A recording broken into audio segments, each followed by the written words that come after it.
Bonjour, aujourd'hui j'aimerais aborder la supériorité politique des femmes. Alors c'est un peu étonnant comme argument et comme sujet, mais je pense que vous allez comprendre très vite. La dernière fois j'ai parlé de la supériorité démographique des femmes, à savoir que les femmes sont plus nombreuses que les hommes, entre 51 à 52% environ, donc c'est ce qu'on appelle une majorité indiscutable, à défaut d'être absolue. Et cette majorité, elle a le mérite d'être universelle, c'est-à-dire qu'on la trouve quasiment partout, dans toutes les époques et dans toutes les régions. Voilà. Elle est évidemment accentuée, comment dire, à certaines périodes de l'histoire, notamment quand il y a des guerres, puisque les hommes jouent à la guerre, comme vous le savez tous. Et ce jeu, bien sûr, est un jeu de destruction, où en général, il n'y a que des perdants d'ailleurs, sauf peut-être les fabricants d'armes et deux, trois politicards. Mais enfin, ça, c'est une autre histoire. Et donc, forcément, les femmes sont globalement toujours un peu plus nombreuses. Alors, le nombre, en quoi le nombre est un argument et un intérêt? Parce que tout simplement, aujourd'hui, nous sommes quasiment à l'époque de la démocratie, qui s'est imposée quasiment partout comme le modèle de référence au niveau politique. Les quelques pays qui sont encore dans des monarchies, honnêtement, il n'y en a plus beaucoup. Elles sont de moins en moins actives. Et elles lâchent de plus en plus de lest, évidemment, parce que sinon elles vont exploser, elles vont pas durer, tout simplement. Donc soit c'est déjà le cas, comme la monarchie anglaise, qui n'est plus qu'une monarchie de façade et de privilèges, ou la monarchie de Belgique qui sert à je sais pas quoi. Le roi d'Espagne, il a déjà abandonné ses pouvoirs. Le roi du Maroc, il est assez intelligent pour lâcher du lest, sinon il va exploser lui aussi. Parce que, voilà, parce que partout dans le monde, les gens ont besoin de liberté et que quand on sait que le voisin est à droite est libre, celui d'à gauche est libre, pourquoi nous on ne l'est pas? Donc forcément, c'est insupportable. Et d'autant plus insupportable que le pays est mal géré ou mal gouverné, que les gens crèvent de faim, qu'ils n'ont pas de travail.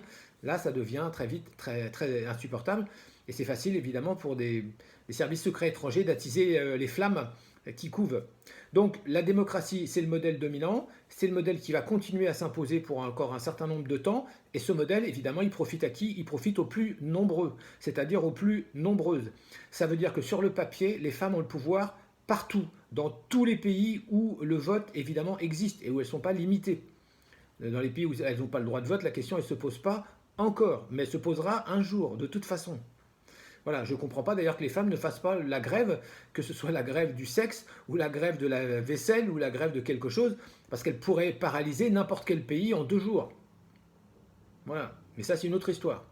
Donc ça ne me regarde pas. Donc l'idée c'est qu'à partir du moment où les femmes ont la majorité absolue en politique, elles peuvent, créer pourquoi pas un parti, on pourrait très bien imaginer un parti entre guillemets, un vrai parti féministe, mais dans le bon sens du terme, pas dans le sens revanchard, dans le sens développer des valeurs féminines, ça c'est tout à fait envisageable, et en attendant ça, supposer que ça arrive, mais j'y crois pas trop, au moins orienter le choix des politicards, des salopards qui veulent nos votes, et au moins les obliger comment dire, avant chaque élection, à s'engager à faire des choses en faveur des femmes. Voilà, ça c'est tout à fait jouable. On peut très bien imaginer une espèce de groupe de pression, même si ce n'est pas un parti, qui justement exige, comme le font certaines associations, des politicards, encore une fois, et des partis qui prennent des engagements fermes sur des objectifs, sur des résultats, sur des actions, sur, je sais pas, on peut imaginer les crèches partout, par exemple. Moi, je suis étonné qu'il n'y ait pas plus de crèches comme ça que ça en France, par exemple. Mais bon, peut-être que les femmes ne se battent pas vraiment assez pour ça. Peut-être c'est pas, peut-être je me trompe. Mais je pense qu'il y a des choses qu'elles pourraient obtenir, exiger à partir de cette position-là. Voilà, donc le nombre, c'est la force. Le nombre, c'est la force. Donc le jour où les femmes, évidemment, auront conscience de ça, prendront conscience de ça, les choses vont changer, définitivement, radicalement. Voilà, à partir de ce moment-là, dès l'instant où on va commencer à avoir le référendum, qui est inévitable aussi, qui va arriver aussi, eh ben, le référendum, il va profiter aussi aux femmes, évidemment, et tant mieux.